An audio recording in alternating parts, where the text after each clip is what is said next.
চন্দ্রবাবু নাইডুর সঙ্গে যোগাযোগ রেখেই চলেছেন রাহুল গান্ধী। দাবি অন্ধ্রপ্রদেশের প্রাক্তন মুখ্যমন্ত্রী জগনমোহন রেড্ডির। জগনমোহনের দাবিতে তোলপাড় দেশ। তাহলে কি চন্দ্রবাবু নাইডুর সঙ্গে হাত মিলিয়ে মোদী সরকারের পতন ঘটাবেন রাহুল গান্ধী? নিউজরুম থেকে সরাসরি রয়েছে আমাদের প্রতিনিধি নিমাই পান্ডা। নিমাইদা, বিস্তারিত জানতে চাইব। তাসমিনা, বেশ কিছুদিন ধরে জল্পনা চলছে যে মোদী কি আর প্রধানমন্ত্রী থাকবেন ৭৫ বছর বয়স হয়ে গেলে? সেপ্টেম্বরে তার ৭৫ বছর বয়স হবে।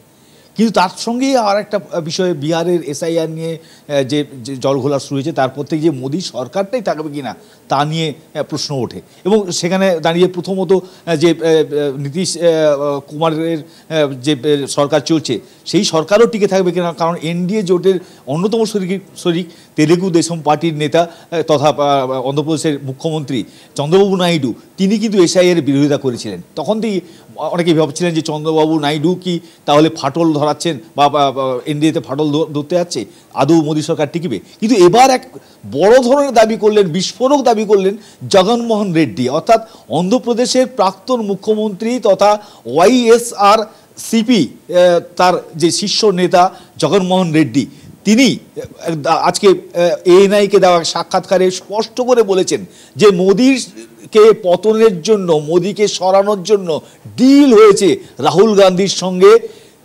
চন্দ্রবাবু নাইডুর। এবং চন্দ্রবাবু নাইডুর সঙ্গে রাহুল গান্ধী নিয়মিত যোগাযোগ রাখছেন। শুধু তাই নয়, তিনি সকালে প্রাতরাশ অর্থাৎ ব্রেকফাস্টের পরেও যেমন যোগাযোগ করেন, তেমনই রাহুল গান্ধী চন্দ্রবাবু নাইডুকে দুপুরে লাঞ্চের পরেও যোগাযোগ করেন। এবং এর মধ্যস্থতা করছেন কে না, তিনি হচ্ছেন রেবন্ত রেড্ডি, অর্থাৎ যিনি তেলেঙ্গানার এই মুহূর্তে মুখ্যমন্ত্রী তথা রাহুল গান্ধীর খুব কাছের নেতা। ফলে সব মিলিয়ে যে জল্পনা উস্কে দিলেন এবং যে বিস্ফোরক দাবি করলেন জগনমোহন রেড্ডি, প্রাক্তন মুখ্যমন্ত্রী অন্ধ্রপ্রদেশ, তা কিন্তু এই রাহুল গান্ধী এবং চন্দ্রবাবু নাইডু মিলে যে মোদী সরকারের পতন ঘটাতে পারেন এমনই জল্পনাকে আরও বেশি করে তিনি কিন্তু উস্কে দিলেন। এবং এটা নিয়ে সারা দেশে রীতিমতো তোলপাড় হয়ে যাচ্ছে বা বিভিন্ন মহলে আলোচনা শুরু হয়ে গিয়েছে, তাহলে কি এনডিএর পতন অনিবার্য হয়ে দাঁড়াচ্ছে যদি চন্দ্রবাবু নাইডু সরে যান এবং যদি রাহুল গান্ধী চন্দ্রবাবু নাইডুকে কাছে টানতে পারেন? কারণ এসআইআর নিয়ে ইতিমধ্যেই চন্দ্রবাবু নাইডু কিন্তু এসআইআরের বিরোধিতা করেছেন।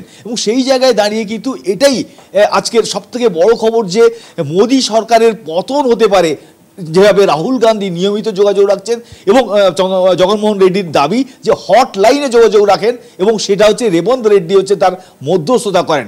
এটাই কিন্তু নতুন মোড় যে এনডিএ যে জোট সেটা ভাঙতে পারে, তার যে জল্পনা চলছিল তাতে জগনমোহন রেড্ডির এই সংযোজন এবং তার সঙ্গে এই বিস্ফোরক দাবি। একেবারে ধন্যবাদ নিমাইদা।